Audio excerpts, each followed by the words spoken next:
ہزار تکلیفیں ہیں مگر سکون دینے والا رب کریم ہے۔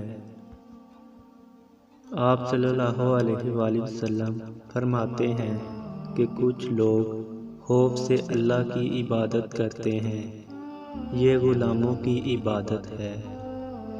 کچھ جنت میں جانے کی تمنا میں عبادت کرتے ہیں، یہ تاجروں کی عبادت ہے۔ اور کچھ لوگ خالص رضا الہی میں عبادت کرتے ہیں، یہی آزاد لوگوں کی عبادت ہے۔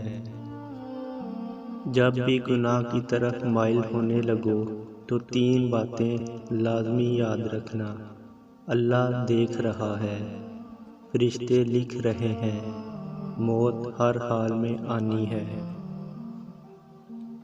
ہم زندگی میں بہت سی دعائیں مانگتے ہیں، مگر کوشش یہ کریں کہ کچھ دعائیں ایسی ہوں جو ہم دوسرے لوگوں سے چھپ کر مانگیں۔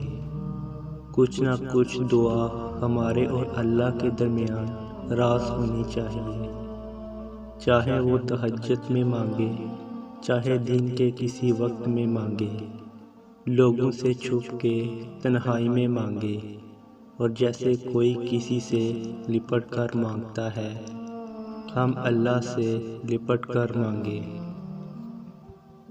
تمہارا رب اپنے بندے کی اس بات سے خوش ہوتا ہے جب وہ کہتا ہے کہ اے اللہ میرے گناہ بخش دے، کیونکہ تیرے سوا کوئی اور ذات نہیں ہے جو گناہوں کو معاف کر سکے۔ عطا کے ذریعے مختلف ہو سکتے ہیں، مگر اللہ دعائیں کبھی رد نہیں کرتا۔ تین چیزیں انسان کو اللہ سے دور کرتی ہیں: اپنے اعمال کو زیادہ سمجھنا، اپنے گناہوں کو بھول جانا، اپنے آپ کو سب سے بہتر سمجھنا۔